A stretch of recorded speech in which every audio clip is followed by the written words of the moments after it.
একজন ভয়ঙ্কর serial psycho কিলার যার মরার ভয় নেই, তার শুধু একটাই কাজ, যেসব মেয়েরা উঁচু গলায় পুরুষদের সাথে কথা বলে, পুরুষদেরকে নিচু চোখে দেখে, তাদের সে ভয়ঙ্করভাবে মেরে ফেলে। সে মেয়েগুলোকে এমনই ভয়ঙ্করভাবে মারে যে কেউ দেখলে তার রুহু কেঁপে উঠবে। আজকে এমনই একটা সাসপেন্স থ্রিলার মুভি এক্সপ্লেন করতে যাচ্ছি। আজকে এক্সপ্লেন করব মার্দানি 2, যেটা 2019 সালে মুক্তি পেয়েছিল।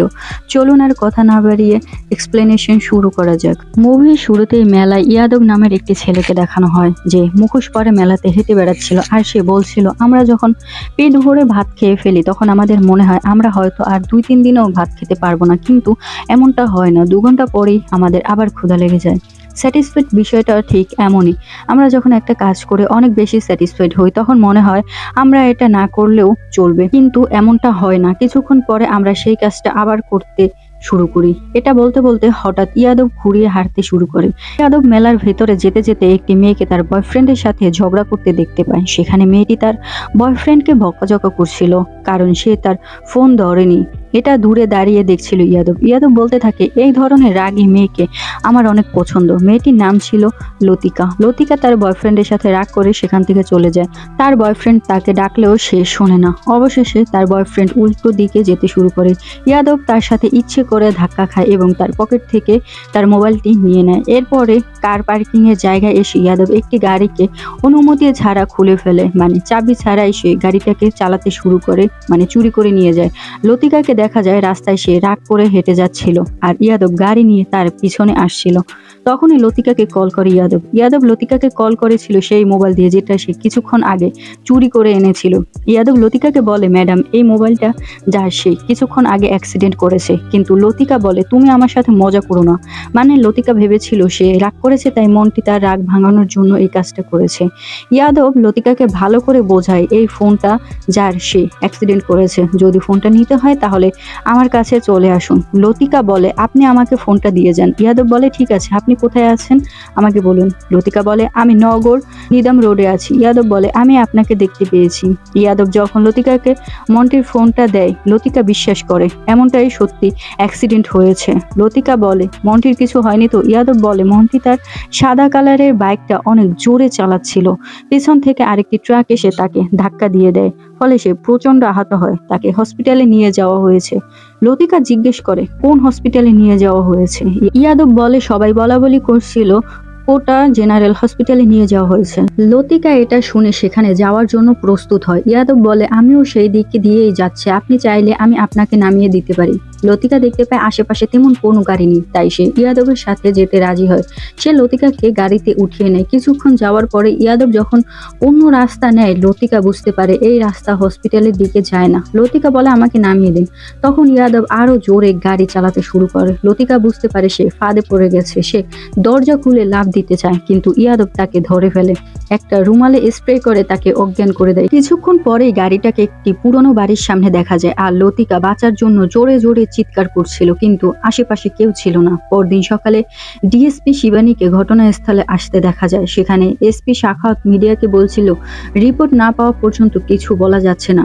বাড়ির ভেতরে একটি মেয়ের লাশ দেখা গেছে, তাই পুলিশ এবং ফরেনসিক ডিপার্টমেন্টের লোকেরা সেখানে চলে আসে। সে বাড়িতে দেখতে পায় কাউকে টেনে নিয়ে যাওয়ার দাগ রয়েছে। শিবানী যখনই লাশ দেখে সে একেবারে মর্মাহত হয়ে পড়ে। লাশটা ভালো করে দেখার পর বলে, এই লাশটা অর্থাৎ এই মেয়েটার উপরে কেউ তার রাগ ঝেড়েছে। তখন এসপি শাখাওয়াত বলে, গত কিছুদিন ধরে শহরের যে মেয়েগুলো মিসিং হচ্ছিল আমি তার লিস্ট বের করেছি, আর এখানে এই মেয়েটির সাথে সেই মেয়েগুলোর বৈশিষ্ট্য অনেকটাই মিলে যায়। শিবানী বলে, এই মেয়েটি কালকে দর্শন মেলা থেকে গায়েব হয়েছে। শেষবারের মতো তার বয়ফ্রেন্ডের সঙ্গে তাকে দেখা গিয়েছিল। এসপি শাখাওয়াত বলে, হ্যাঁ ম্যাডাম, আমরা তার সেই বয়ফ্রেন্ডকে অ্যারেস্ট করেছি। আশা করি 2 ঘন্টার মধ্যে আপনার টেবিলে ছেলেটির কনফেশন পেয়ে যাবেন। শিবানী বলে, আমরা পুলিশ, কোনো প্রমাণ ছাড়া এভাবে হুটহাট করে কারো বিরুদ্ধে কথা বলতে পারি না। মেয়েটার বয়ফ্রেন্ড একজন ক্রিকেটার, রাইট হ্যান্ড ব্যাটম্যান, কিন্তু মেয়েটির পায়ে রশি বাঁধা দেখে বোঝাই যাচ্ছিল এটা লেফট হ্যান্ডের করা কাজ। মেয়েটির পিঠে চাবুক মেরেছে, সেটাও বাম দিকে নিশানা ছিল। এসপি শাখাওয়াত বলেন, আপনি বলেছেন মেয়েটার উপর কেউ রাগ ঝেড়েছে। এটা একটা হেট ক্রাইম। যখন মানুষের রাগ উঠে যায় তখন তারা কোন কাজ কোন হাত দিয়ে করে বা মারে কোনো খেয়ালই থাকে না। এসপি শাখাওয়াত সেখানে সেই মেয়েটির দোষ দেয় তার এই অবস্থার জন্য। বলতে থাকে, এরা মডার্ন মেয়ে, এদের একটা বয়ফ্রেন্ডে হয় না। আর যখন একসাথে 3-4টা বয়ফ্রেন্ড পালতে শুরু করে তখন তাদের সাথে তো এমনটাই হওয়া উচিত। এতে শিবানী রেগে যায়, বলে মেয়েদের সম্মান করে কথা বলতে শিখুন। শিবানী বলে যতটুকু দেখে মনে হচ্ছে মেয়েটাকে গলা টিপে তাকে মারা হয়েছে, কিন্তু গলা হাত দিয়ে চাপা হয়নি, এমন এক ধরনের বেল্ট দিয়ে গলা চেপে রাখা হয়েছে যেগুলোর ভেতরে কাঁটাযুক্ত ধারালো বস্তু ছিল। কিছুক্ষণ পরে শিবানীকে হসপিটালে দেখা যায়। ডক্টর বলে মেয়েটাকে খুব নৃশংসভাবে মারা হয়েছে। প্রথমে তাকে বলাৎকার করা হয়েছে, এছাড়া মেয়েটিকে মারার আগে শরীরের ভেতরে সঠিক পরিমাণে অজ্ঞাননাশক কিছু দেওয়া হয়েছে, যার ফলে বোঝা যায় খুনি এইসব বিষয়ে একেবারে এক্সপার্ট। ডক্টর বলে যখন খুনি মেয়েটিকে টর্চার করতে শুরু করে তখন মেয়েটির জ্ঞান ফেরে, কিন্তু মেডিসিনের এফেক্টে মেয়েটির শরীরে কোনো শক্তি ছিল না, যার ফলে এই নির্মম অত্যাচার শুধু তার তাকিয়ে তাকিয়ে দেখা ছাড়া আর কোনো উপায় ছিল না। ডক্টর আরও বলে খুনি খুবই হিংস্র, সে মেয়েটিকে কামড়ে কামড়ে খেয়েছে, তার মুখ সহ বিভিন্ন জায়গা থেকে কামড়ে মাংস খেয়ে ফেলেছে। শিবানী কিছু বলার ভাষা হারিয়ে ফেলেছে। শিবানী ডক্টরকে জিজ্ঞেস করে যেহেতু মেয়েটাকে বলাৎকার করা হয়েছে তার শরীরে হয়তো কোনো সিক্রেট প্রুফ পাওয়া যাবে। শিবানী জিজ্ঞেস করে তাকে বলাৎকার কতজন মিলে করেছে। ডক্টর বলে একজনই। হসপিটালে ডিআইজি এসে শিবানীকে বলে এটা একটা স্টুডেন্ট সিটি, সারা বছরই বিভিন্ন জায়গা থেকে এই শহরে ছেলে মেয়েরা পড়তে আসে। এই মেয়েটার খবর যদি মিডিয়াতে পাবলিশ করা হয় আর যদি এটা ছড়িয়ে পড়ে, এছাড়া আমরা যদি সেই ক্রিমিনালকে ধরতে না পারি তাহলে স্টুডেন্টরা এই শহরের প্রতি থেকে আস্থা হারিয়ে ফেলবে। যে করেই হোক এই খুনিকে আমাদের ধরতেই হবে। লতিকার বাবা মাকে দেখা যায় থানায় আসতে, সেখানে লতিকার কলেজের প্রিন্সিপাল বলে লতিকা একটু অন্য ধরনের, সবার মুখের উপরে সত্য কথা বলে দিত, এই সব মেয়েদের শত্রুতা একটু বেশি হয়। এরপরে শিবানী লতিকার মা বাবা ফ্রেন্ড সবার সাথে কথা বলে জানতে পারে লতিকা সত্যি একটু প্রতিবাদী টাইপের মেয়ে ছিল। পরের সিনে ইয়াদবকে দেখা যায় একটি কনস্ট্রাকশন বিল্ডিং এ বসে থাকতে। এখানে পণ্ডিতজি নামের একজন রাজনৈতিক লোক আসে। ইয়াদব একজন কন্ট্রাক্ট কিলার ছিল। বিভিন্ন শহরে বিভিন্ন নেতারা যখন অন্য নেতাদের মারতে চাইতো তখন তারা ইয়াদবের সাথে কন্ট্রাক্ট করত। ইয়াদব তাদের এমন ভাবে মারতো যাতে পুলিশ এটা দেখে বুঝতেই পারতো না যে কেউ তাকে খুন করেছে। খুনকে আত্মহত্যা বলে চালিয়ে দিত। এই পণ্ডিতজি ইয়াদবকে ডাকে একজন জার্নালিস্টকে মারার জন্য, কারণ সেই জার্নালিস্ট তার নামে উল্টাপাল্টা কথা লিখেছিল। এছাড়া তার বিভিন্ন ইললিগাল কাজের প্রমাণও তার কাছে আছে। ইয়াদবকে জার্নালিস্টের ছবি এবং ঠিকানা দিয়ে দেয়, সাথে একটি মোবাইলও দেয়। তখনই শিবানীকে একটি প্রেস কনফারেন্সে দেখানো হচ্ছিল যেখানে সাংবাদিকরা তাকে প্রশ্ন করেছিল সিসিটিভি ক্যামেরায় দেখা গেছে খুনি একজন হ্যান্ডিক্যাপ, তার এক পা খুঁড়িয়ে খুঁড়িয়ে চলে। সিসিটিভি ফুটেজ দেখা গেছে কার পার্কিং থেকে একটি পঙ্গু লোক গাড়িটি চুরি করেছে। তখন শিবানী বলে সে পঙ্গু নয়, হ্যান্ডিক্যাপও নয়, সে সুস্থ সবল একজন মানুষ। এটা শুধু দেখানোর জন্য আর পুলিশদের ধোকা দেওয়ার জন্যই করেছে, কারণ ক্রাইম সিন থেকে আমরা সেই খুনির ফুটপ্রিন্ট পেয়েছি, যেটা 2 পায়ের ফুটপ্রিন্ট একেবারে সেম ছিল। শিবানী বলে আমি আপনাদের কথা দিচ্ছি এই খুনিকে আমি কলার টানতে টানতে নিয়ে আসবো কোর্টে।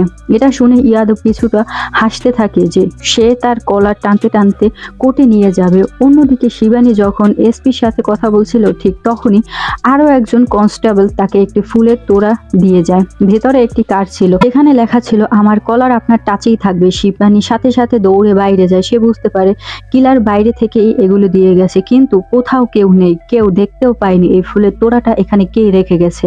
তখনই দেখা যায় থানার সামনে রাস্তার অপর পাশে একটি খাবারের দোকানে বসে খাবার খাচ্ছিল ইয়াদব।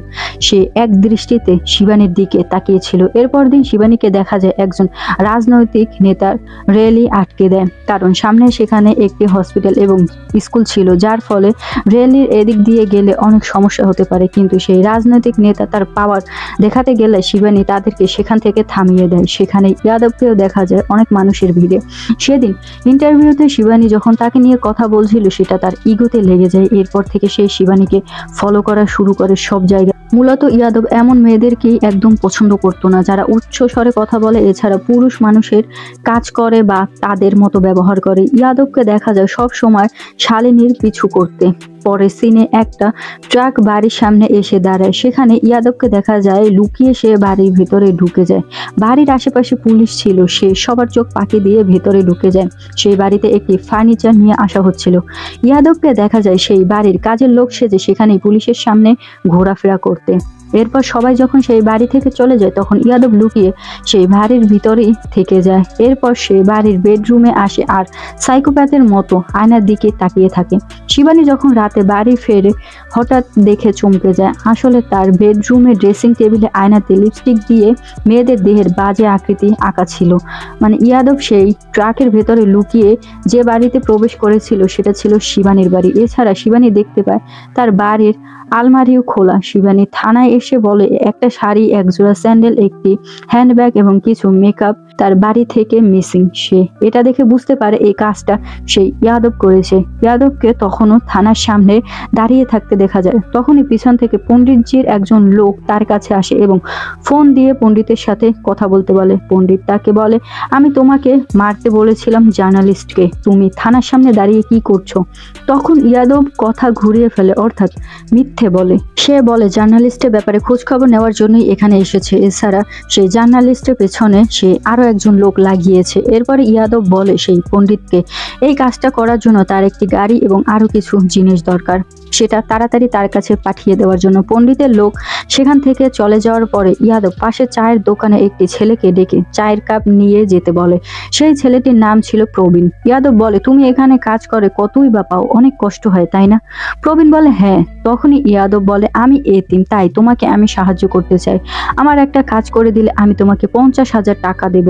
এত টাকার প্রস্তাব পেয়ে প্রবীণ রাজি হয়ে যায়। পরদিনই ইয়াদবকে দেখা যায় মেয়েদের পোশাক পরে কোথাও যাচ্ছে, অর্থাৎ ইয়াদব শিবানীর শাড়ি, বাড়ি থেকে যে চুরি করেছিল, ব্যাগ চুরি করেছিল, সেগুলো নিয়ে এসেছিল। সেগুলো শুধুমাত্র এনেছিল ছদ্মবেশ ধারণ করার জন্য। এদিকে সেই প্রবীণকে সে পাঠিয়েছিল ওই জার্নালিস্টের কাছে একটি পার্সেল পাঠানোর নাম করে তার ফোন নাম্বারটা নিয়ে নেওয়ার জন্য। প্রবীণকে দেখা যায় তার ফোন নাম্বারটা ঠিকই নিয়ে নেয়। সে তখন বাড়ির সামনে ছিল। ইয়াদব সেখানে মাথা ঘুরে যাওয়ার বাহানা করে।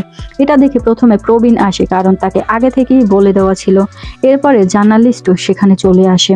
তখন ইয়াদব বলে, আজকে আমি উপবাস ছিলাম, তাই শরীরটা একটু দুর্বল লাগছে, একটু পানি খেলে ঠিক হয়ে যাবে। জার্নালিস্ট তখন সেই ইয়াদবকে পানি খাওয়ানোর জন্য ভেতরে নিয়ে যায়। বাসার ভেতরে ঢোকার পরপর ইয়াদব সেই জার্নালিস্টকে আঘাত করে, তার হাত পা বেঁধে ফেলে। এদিকে একটি ইনস্টিটিউটের সামনে থেকে প্রবীণকে বাইক নিয়ে বসে থাকতে দেখা যায়, যেখানে একটি মেয়ে আসার পরে তাকে জিজ্ঞেস করে, আপনার নাম কি? আভা। তাকে একটি ফোন কলে ধরিয়ে দেয়। কলটি করেছিল ইয়াদব। ইয়াদব সেই আভাকে বলে তার লোক মানে প্রবীণের সাথে চলে যাওয়ার জন্য। এদিকে সেই জার্নালিস্ট কমলকে একটি ভিডিও রেকর্ড করতে দেখা যায়, যেখানে সে বলে, আমার নাম কমল পরিহার আর আমি আজকে সুইসাইড করতে যাচ্ছি। আর সেটার কারণ হলো আমার স্ত্রী, কারণ আমার স্ত্রী গত 6 মাস ধরে অন্য একটি ছেলের সাথে অ্যাফেয়ারে ছিল। আমার অনেক রাগ হয়, আমি মানসিকভাবে অসুস্থ হয়ে পড়ি, যার ফলে আমি আমার স্ত্রী এবং সেই ছেলেটিকে নিজের হাতে খুন করি। অন্যদিকে প্রবীণকে দেখা যায় কমল পরিহারের স্ত্রীকে নিয়ে কোথাও আসছিল। এরপরে একটি গাড়ির ভেতরে আটকে রাখে। একটু পর প্রবীণও যখন সেই গাড়িটির ভেতরে উঠে স্টার্ট দিতে যাবে, তখনই সেটা ব্লাস্ট হয়ে যায়।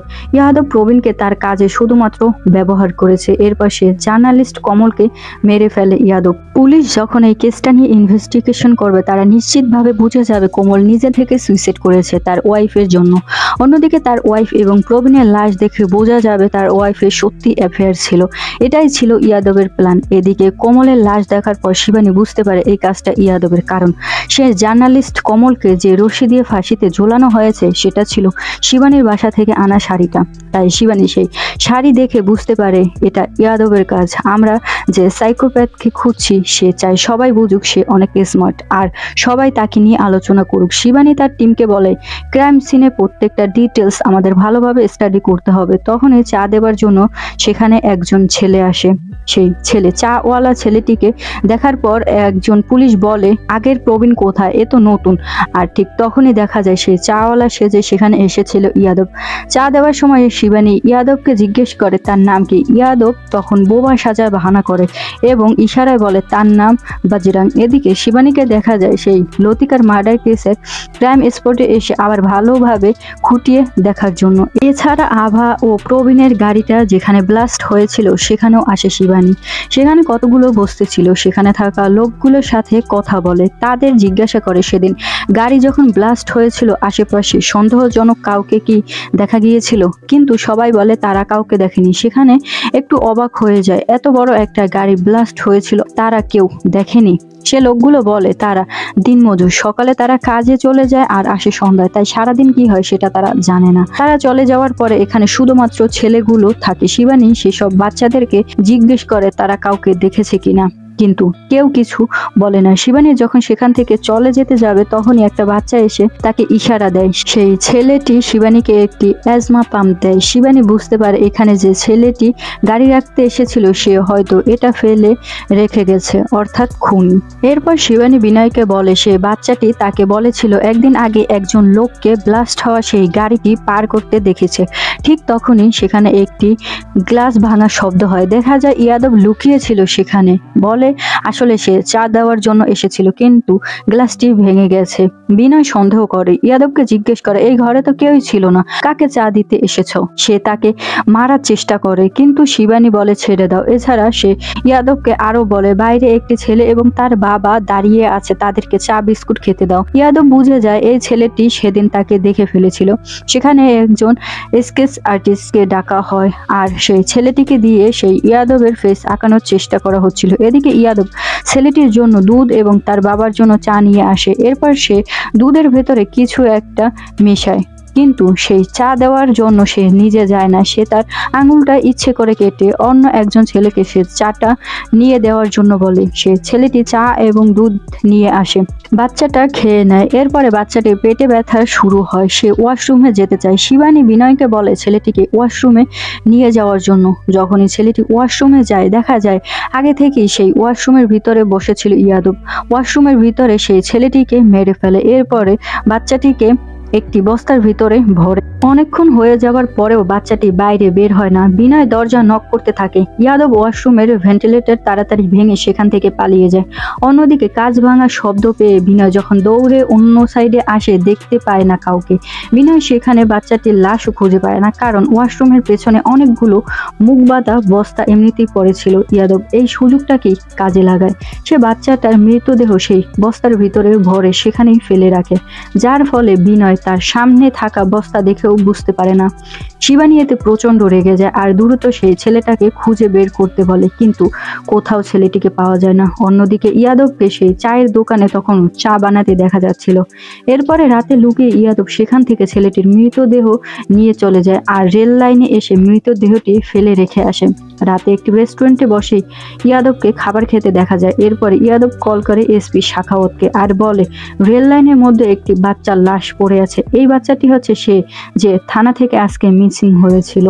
এখন এই নিউজটা যদি আপনি আগে দিতে পারেন মিডিয়াকে এবং লাশটা যদি খুঁজে বের করতে পারেন তাহলে কেসের হিরো আপনি হয়ে যাবেন। শাখাওয়াত নিজের ক্রেডিট পাওয়ার জন্য সেটাই করে। সামনে টেবিলে 3 জন মেয়ে বসে গল্প করছিল। ইয়াদব সেই মেয়েগুলোকে দেখছিল। একটা সময় তার মোবাইলে লুকিয়ে সেই মেয়েটির ফটো তোলে, ভিডিও করে। মেয়েটি খেয়াল করে কেউ লুকিয়ে তার ফটো তুলছে। দূরত্ব সেই ইয়াদবের কাছে আসে আর তাকে জিজ্ঞেস করে সে তার ফটো কেন তুললো। ইয়াদব বারবার রেগে গিয়ে মেয়েটিকে বলে সে এই কাজটা করেনি আর তাকে যেন সম্মান দিয়ে কথা বলা হয়, কারণ সে ভদ্রঘরের ছেলে। মেয়েটি রেগে যায় আর সে ইয়াদবের ফোনটা জোর করে নিয়ে নেয় এবং চেক করে দেখা যায় সেখানে মেয়েটির ভিডিও সত্যি ছিল। এতে মেয়েটা প্রচন্ডভাবে রেগে যায়। মেয়েটা ইয়াদবকে চড় মারে আর তার মোবাইলটাও ছুঁড়ে ফেলে দেয়। অন্য সিনে এসপি শাখাওয়াত সেখানে যায়, লাশটা উদ্ধার করে এবং মিডিয়াকে খবর দেয়। অন্যদিকে যখন এটা জানাজানি হয় তখন শিবানীর উপর প্রচন্ড প্রেসার পড়ে, কারণ এই ছেলেটাকে থানায় নিয়ে এসেছিল সে। পরদিন শিবানীকে ডাকে ডিআইজি কারণ আর সে বলে খুনি তোমাকে ফাঁদে ফেলেছে, এখন পুরো শহরে তোমাকে নিয়ে আলোচনা হচ্ছে, সাবধানে থাকো আর যত দ্রুত পারো খুনিকে ধরো। শিবানী কিছুটা ভেঙে পড়ে। সে বুঝতে পারে সেদিন রেলে আটকানো সেই বাচ্চাটা মিসিং হওয়ার পরে তার ট্রান্সফার অর্ডার চলে এসেছে। সে চায় এই কেসটা যে করেই হোক সলভ করবে। ইয়াদবকে সে অ্যারেস্ট করবে। শিবানী তার টিমকে বলে নতুন ডিআইজি আসতে 2 দিন সময় লাগবে আর আমি চাই এই 2 দিনের মধ্যে কেসটা সলভ করতে। আমার টিমে যারা আছো এই 2 দিন তোমাদের না ঘুমিয়ে না খেয়ে কাজ করতে হবে। এদিকে ইয়াদবকে দেখা যায় সেই মেয়েটির পিছু করতে যে সেদিন রাতে তাকে রেস্টুরেন্টে অপমান করেছিল, মানে ইয়াদব এই মেয়েটিকেও মেরে ফেলবে। শিবানী একজন পুলিশ অফিসারকে বলে এই অ্যাজমা পাম্প কোথা থেকে কেনা হয়েছে সেটা খুঁজে বের করতে। এছাড়া সে জার্নালিস্ট রিপোর্টারকে মারা হয়েছে সেটা নিশ্চয়ই এমনিতে করেনি, কারণ জার্নালিস্টের অনেক রাজনৈতিক শত্রু ছিল, তারাই হয়তো কেউ এটা করেছে আর এটা করার জন্য সুপারি দিতে হবে। তাই তাই আন্ডারওয়ার্ল্ডের একজন আরেকজন যখন মারার সুপারি দেয় তখন সেই খবরটা নিশ্চয়ই কারো না কারো কাছে থাকার কথা। তখন সে বিনয়কে জিজ্ঞেস করে, তোমার আন্ডারওয়ার্ল্ডের ইনফরমেশন কেমন? বিনয় বলেন, সেটা আছে, কিন্তু সেখান থেকে ইনফরমেশন আসতে সময় লাগবে। অন্য একজন পুলিশ অফিসার বলে, আপনি যদি কিছু মনে না করেন তাহলে এসপি সাখাওয়াতের থেকে হেল্প নিতে পারেন, কারণ সে 18 বছর ধরে এই শহরে রয়েছে। আন্ডারওয়ার্ল্ডের তার জানা পরিচিতি অনেক লোক আছে, সে চাইলে খুব দ্রুতই ইনফরমেশন আমাদের এনে দিতে পারবে। শিবানী বলে, প্রয়োজনে গাদাকেও বাপ ডাকতে হয়। শিবানী এসপি সাখাওয়াতকে সেদিনের জন্য সরি বলে। সাখাওয়াতও পটে যায়।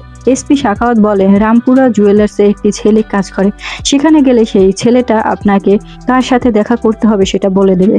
সেই ছেলেটি শিবানী এবং অন্য একজন অফিসারকে একটি জুয়েলারি দোকানে নিয়ে যায়, যেখানে একজন লোকের সাথে কথা বলে শিবানী। তাকে জিজ্ঞেস করে যে জার্নালিস্ট কমলকে মারার সুপারি কে কাকে দিয়েছিল, কিন্তু সেই লোকটি বলে সে এমনিতে কাজ করবে না। শিবানী তখন কাস্টম অফিসারকে কল দেয় এবং সেই লোকটার একটা কনসেন্টমেন্ট ছেড়ে দেয়, যার ফলে সেই লোকটা তার বিনিময়ে তথ্য দেয়। তখন লোকটি বলে সেই কমল পরিহারকে মারার জন্য বিপ্লব বেনিয়াম নামের একজন নেতা সুপারি দিয়েছিল। শিবানী বুঝতে পারে সেই নেতাকে যদি সরাসরি বাড়ি থেকে উঠানো হয় তাহলে অনেক ঝামেলা হয়ে যাবে, তাই সে নেতার একজন ডান হাতকে উঠিয়ে নেয় এবং প্রচন্ডভাবে টর্চার করার পরে লোকটা মুখ খোলে, বলতে থাকে পণ্ডিত জি সেই ছেলেটাকে ডেকেছিল কমল পরিহারকে মারার জন্য, তার ঠিকানাও দিয়ে দেয়। শিবানী তার পুলিশ ফোর্স নিয়ে সেই বিল্ডিং এ চলে আসে। পুরো বিল্ডিংটা তারা খুঁজে অবশেষে একটা রুম পায় যেখানে তারা মানুষ থাকার প্রমাণ পায়। সেখানে থাকতো ইয়াদব, কিন্তু সেখানে যাওয়ার পরে তারা ইয়াদবকে খুঁজে পায় না, কিন্তু সেই মেয়েটাকে খুঁজে পায় যাকে সে রাস্তা থেকে উঠিয়ে নিয়ে এসেছিল টর্চার করার জন্য। সেই মেয়েটিও মৃতপ্রায়। এদিকে পণ্ডিত আর ইয়াদবকে দেখা যায় ফোনে কথা বলতে, কারণ সেই পণ্ডিত আগে থেকেই খবর পেয়েছিল যে পুলিশ সেখানে যাচ্ছে ইয়াদবকে ধরার জন্য, তাই সে ইয়াদবকে কল করে আগে থেকেই সেখান থেকে বের হয়ে আসতে বলেছে। পণ্ডিত ইয়াদবকে বলে এই শহর থেকে চলে যেতে। এদিকে সে মহিলা অফিসার শিবানীকে কল করে আর বলে তারা জানতে পেরেছে সেই অ্যাজমা পাম্পটা তারা জীবন মেডিকেল থেকে নিয়েছিল, আর এই জীবন মেডিকেলের মালিক হচ্ছে সেই লতিকার বাবা। এটা শুনে শিবানী অবাক হয়ে যায়। এছাড়া শিবানী সেই পুলিশ অফিসারকে বলে সেই দোকানে সিসিটিভি ক্যামেরার ফুটেজ চেক করার জন্য। এদিকে সেই পণ্ডিত যদিও ইয়াদবকে বলেছিল শহর থেকে চলে যাওয়ার জন্য, কিন্তু ইয়াদবের মাথায় ছিল অন্য কিছু। সে নিজেকে আঘাত করে মাথা দিয়ে রক্ত বের করে ফেলে। সে জানতো শিবানী এদিক দিয়ে আসবে, তাই সে হঠাৎ করেই তার গাড়ির সামনে চলে আসে। শিবানী তাড়াতাড়ি গাড়ি ব্রেক করে আর গাড়ি থেকে নেমে সে ইয়াদবকে গাড়িতে তুলে নেয় হসপিটালে নিয়ে যাওয়ার জন্য, কারণ তার মাথা থেকে অনেক রক্ত বের হচ্ছিল। কিছুটা রাস্তা যাওয়ার পরে ইয়াদব সুযোগ বুঝে তার বেল দিয়ে শিবানীকে মারার চেষ্টা করে, কিন্তু শিবানী আগে থেকে বুঝতে পেরেছিল, কারণ কিছুক্ষণ আগে শিবানী যখন ইয়াদবকে গাড়িতে উঠতে দেখেছিল তখনই তার কাঁটাযুক্ত সেই বেলটা সে দেখে ফেলে, আর বোঝা যায় খুনি অন্য কেউ নয়, এই ইয়াদবই। ইয়াদব আর শিবানীর মধ্যে ফাইট শুরু হয়। কেউ পেরে উঠছিল না, কিন্তু একটা সময় ইয়াদব শিবানীর পায়ে আঘাত করে, যার ফলে শিবানী হাঁটতে পারছিল না। ইয়াদব সেখান থেকে পালিয়ে যেতে শুরু করে, কিন্তু শিবানী সব কিছুকে উপেক্ষা করে তার পিছু নিতে শুরু করে। ব্রিজে আসার পরে ইয়াদব সেখান থেকে পানিতে লাফ দেয়। শিবানীও তার পিছে পিছে লাফ দেয় আর তাকে ধরে ফেলে, কিন্তু সেখানে আবারও ইয়াদব শিবানীর পায়ে আঘাত করে পালিয়ে যায়। পরদিন শিবানী হসপিটাল থেকে থানায় আসে। সেখানে একজন পুলিশ অফিসার তাকে একটি ভিডিও ফুটেজ দেয়, যেটাই লতিকার ফ্রেন্ড তাকে দিয়েছিল, যেখানে একটি বাসের মধ্যে একটি লোক একটি ভিডিও করেছিল, যেখানে সেই ভিডিওতে দেখা যায় ইয়াদব একটি মেয়েকে সেখানে টিচ করছিল। কিন্তু সবাই প্রতিবাদ করা ইয়াদবকে সবাই মারতে শুরু করে। ইয়াদব সেখান থেকে পালিয়ে যায়। কয়েক সেকেন্ডের জন্য ইয়াদবের মুখটা সেখানে দেখা যায়। তখন শিবানী বলে এই ভিডিওটা মিডিয়াতে প্রচার করে দিতে, সাথে আমার ছোট একটা মেসেজও দেবে। এদিকে ইয়াদবকে দেখা যায় বোরকা পরে মেয়ে সেজে কোথাও যাচ্ছে। কাউকে অনেকগুলো টাকা দেওয়ার পরে সে একটি গোপন আশ্রয়ে যায়। টিভিতে সে যখন শিবানীর নিউজটা দেখে সে আরো রেগে যায়। এরপর সে আবার পণ্ডিতকে কল করে সাহায্যের জন্য বলে, কিন্তু পণ্ডিত বলে এখন তোমাকে পুলিশ খুঁজে বেড়াচ্ছে, আমি তোমাকে চিনি না, তোমাকে কোনো সাহায্য করতে পারবো না। এছাড়া আমি তোমাকে বলেছিলাম শহর থেকে কয়েকদিনের জন্য বাইরে চলে যেতে, তুমি আমার কথা শোনোনি। কিন্তু ইয়াদব পণ্ডিতকে বলে এর ফলাফল ভালো হবে না। এরপরে ইয়াদবকে দেখা যায় বাইকে করে যাওয়ার সময় একটি ছেলের মোবাইল ছিনতাই করে নেয়, আর সেই মোবাইল থেকে অন্য একটি মেয়েকে কল করে। ইয়াদব যার ফোন ছিনতাই করেছিল সেই ছেলেটি এই মেয়েটির ভাই। ইয়াদব বলে যার ফোন সে অ্যাক্সিডেন্ট করেছে তার ফোনটা আমার কাছে, অর্থাৎ লতিকাকে সে যেভাবে ফাঁসিয়েছিল ঠিক এইভাবে সেই এই মেয়েটিকেও ফাঁসায়। এবং তার সাথে মেয়েটাকে বাইকে করে নিয়ে যায়। কিছুক্ষণ পরে দেখা যায় সেই পণ্ডিতের মোবাইলে একটা ফটো আসে। ফটোতে মেয়েটির গলায় একটি বোম ছিল। ইয়াদব পণ্ডিতকে কল করে বলতে থাকে, তোমার নাতনি আমার কাছে, এখন 5টা 10 বাজে, ঠিক 2 ঘন্টা পরে তোমার নাতনির গলায় ঝোলানো সেই বোমটা ফেটে যাবে। 2 ঘন্টার মধ্যে যদি ডিএসপি শিবানী আমার কাছে ক্ষমা না চেয়ে ভিডিও পাবলিশ না করে তাহলে তোমার নাতনি এমনিতেই মারা যাবে। অন্যদিকে মেয়েটিকে যেখান থেকে কিডন্যাপ করা হয়েছে অর্থাৎ কোচিং ক্লাসের আশেপাশে সিসিটিভি ফুটেজগুলো শিবানী চেক করতে থাকে। সিসিটিভি ফুটেজে তারা দেখতে পায় যন্ত্র ইন্ডাস্ট্রিয়াল নামের একটি প্রতিষ্ঠানের দিকে ইয়াদব যাচ্ছে। তারা সেখানে যেতে থাকে পুলিশ ফোর্স নিয়ে। সেখানে যাওয়ার পর তাদের সন্দেহটা আরো সত্যি হয়, কারণ সেই প্রতিষ্ঠানের ওয়াচম্যান সেখানেই মরে পড়েছিল। এরপর তারা সেখানে পুরোটা সার্চ করতে থাকে কিন্তু কোথাও কিছু পায় না। অন্যদিকে সাখাওয়াত তাকে বারবার বোঝাতে থাকে তাড়াতাড়ি সরি বলে যেন ভিডিওটা পাবলিশ করে দেয়, না হলে মেয়েটাকে মেরে ফেলবে। কিছুক্ষণ পরে পণ্ডিতও সেখানে চলে আসে। শিবানীকে ধমকাতে থাকে কিন্তু শিবানী কোনো কথাই শোনে না। আর শিবানী বলতে থাকে, এর কি গ্যারান্টি রয়েছে আমি ভিডিও পাবলিশ করার পরেও সে মেয়েটিকে মারবে না? শিবানী দেখতে পায় তার হাতে বেশি সময় নেই। সে একটি ট্রাকের ভিতরে অনেকগুলো বক্স দেখে আর সবাইকে সেগুলো সার্চ করতে বলে। তার কিছুটা সন্দেহ হয়, তার সাথে সাথে সেটা ভাঙে। তখন দেখা যায় সেই পণ্ডিতের নাতি প্রিয়াঙ্কা সেখানে রয়েছে, তার গলায় বোম ঝোলানো। বোমটা ফাটার ঠিক আগ মুহূর্তে তারা প্রিয়াঙ্কাকে বাঁচিয়ে নেয়। এরপরে ইয়াদবকে দেখা যায় সেই নেতাকে কল করে আর বলে, তুমি তো জানো পণ্ডিত আপাতত পুলিশের হেফাজতে রয়েছে, আমি চাই তোমার কাজগুলো করে দিতে, কারণ সামনে ইলেকশন, সেই নমিনেশন টিকিট পাওয়ার জন্য 2 জন লোক তোমার পথের বাধা, যাদের মধ্যে একজনকে সরিয়ে দিয়েছে, আরেকজন রয়েছে তাকেও সরিয়ে দিতে পারে, কিন্তু তার বদলে কালকে আমাকে এই শহর থেকে বের হতে সাহায্য করতে হবে। এতে সে নেতাও রাজি হয়ে যায়। এদিকে শিবানীকে দেখা যায় দিল্লির জেলে সে কারো সাথে দেখা করতে যেতে চায়। শিবানীকে ইয়াদব কল করে আর বলে, কালকে আমি তোমার মতো একটি মেয়েকে উঠিয়ে নেব যে তোমার মতোই পুরুষদের থেকে নিজেকে আরো বেশি স্মার্ট মনে করে, আর তোমার প্রতি যত রাগ আমি সেই মেয়েটির উপরে ঢালবো। এরপরে সেই মেয়েটির লাশ লতিকার মতোই কোথাও পড়ে থাকতে দেখবে, যদি পারো তাহলে আমাকে থামিয়ে দেখাও। এদিকে শিবানী বলে, তার মতো মেয়ে কে হতে পারে এ শহরে যাকে সে ইয়াদব মারার কথা বলছে। তখনই এসপি সাখাওয়াত বলে, পলিটিক্যাল পার্টি আছে, সেই পার্টিতে সুনন্দা নামে আরো একজন মহিলা রয়েছে যাকে সেই পার্টি এবারে ইলেকশনে নমিনেশন দেবে বলে ঠিক করেছে। তাই সুনন্দা যদি বেঁচে থাকে তাহলে বেনিপন নির্বাচন করতে পারবে না। এটা শুনে সাথে সাথে শিবানী সুনন্দার অ্যাসিস্ট্যান্টকে কল করে এবং সুনন্দা কোথায় সেটা জানতে চায়। শিবানী তার অ্যাসিস্ট্যান্টকে বলে দ্রুত সুনন্দার সাথে কথা বলানোর জন্য। যখন তার অ্যাসিস্ট্যান্ট সেখানে যায় দেখা যায় সুনন্দা সেখানে ছিল না, অর্থাৎ এর আগে ইয়াদব তাকে তুলে নিয়ে গেছে। আর এই ইয়াদবকে দেখা যায় পুরোহিতের ছদ্মবেশ ধরে বস্তার ভিতরে কিছু নিয়ে যাচ্ছিল। একজন দারোয়ান যখন তাকে জিজ্ঞেস করে বস্তায় কি নিয়ে যাচ্ছ, তখন সে বলে যার স্বাদ সে গাড়িতে বস্তা ভর্তি নারকেল রাখতে বলেছে। এরপরেই দেখা যায় সেই গাড়ির ভিতরে বস্তাটা রেখে গাড়ি নিয়ে পালিয়ে যায়। দারোয়ান তাকে ধরার চেষ্টা করে কিন্তু পারে না। সুনন্দার অ্যাসিস্ট্যান্ট যখন সুনন্দাকে খুঁজে পাচ্ছিল না তখন সবাই বুঝতে পারে তাকে অলরেডি কিডন্যাপ করে নেওয়া হয়েছে। এরপরে সুনন্দার অ্যাসিস্ট্যান্ট এবং পুলিশরা সেই বৃদ্ধ দারোয়ানের কাছে কথা বলার জন্য আসে এবং জানতে পারে একটি ছেলে গাড়ি নিয়ে এখান থেকে পালিয়ে গেছে। তারা সেই গাড়ির নাম্বারটা জানে এবং শিবানীকে বলে। শিবানী অন্য এরিয়ার পুলিশকে বলে সেই গাড়ির নাম্বার ট্র্যাক করতে আর রাস্তায় চেকপোস্ট বসাতে। ইয়াদবকেও দেখা যায় সেই রাস্তায় গাড়ি নিয়ে যাচ্ছিল। সামনে পুলিশ চেকপোস্ট দেখে বুঝতে পারে সে ধরা পড়ে যাবে, তাই সে ব্রিগেড ভেঙে সেখান থেকে চলে যায়। অন্যদিকে পুলিশ তার পিছু করতে থাকে। একটা সময় সেই গাড়িটিকে চারদিক থেকে পুলিশ ঘিরে ফেলে, কিন্তু পুলিশের সেই গাড়িতে সুনন্দাকে খুঁজে পায় না। অন্যদিকে যে গাড়িটি চালাচ্ছিল সে ছেলেটি ইয়াদব ছিল না। জানা যায় সেই ছেলেটিকে ইয়াদব 10,000 টাকা দিয়ে বলেছে এভাবে গাড়ি চালাতে। কিছুক্ষণ পরে আবার শিবানীর কাছে কল আসে। ইয়াদবের ফোন লোকেশন ট্র্যাক করা যায়, কিন্তু শিবানীর কিছুটা সন্দেহ হয়। সে পুলিশকে ধোকা দেওয়ার জন্যই কিছু না কিছু করবেই। শিবানী বলে, সেদিন আমি ওকে দৌড়াতে দেখেছিলাম, ওর অ্যাজমার সমস্যা আছে, ও বেশিক্ষণ দৌড়াতে পারে না, তাই আমার মনে হয় ও কোথাও পালাচ্ছে না, ও কোথাও বসে রয়েছে চুপ করে। শিবানী বলে, আমার মনে হচ্ছে এখন ইয়াদব সেই মন্দিরের আশেপাশেই আছে। শিবানী আর একজন পুলিশ অফিসার যায় সেই মন্দিরের কাছে। এদিকে ইয়াদবকে দেখা যায় একটি বাড়ির ভিতরে সুনন্দাকে প্রচন্ড টর্চার করছে। সুনন্দা শুধু কাঁদতে কাঁদতে ইয়াদবকে জিজ্ঞেস করেছিল, আমি তোমার কি করেছি, তুমি আমাকে এভাবে মারছো কেন? ইয়াদব বলে, কিছুই করনি, কিন্তু তোমাদের যদি আমরা এভাবে ছেড়ে দিই কয়েকদিন পরে দেখা যাবে তোমরা পুরুষ মানুষের মাথায় চড়ে গেছো। শিবানী এবং আরো একজন মহিলা পুলিশ সেই ইয়াদবের ছবি নিয়ে মন্দিরের আশেপাশে বাড়িগুলোতে খোঁজ নিতে থাকে। সেদিন ছিল দিওয়ালি। তাই কেউ খেয়াল করেনি।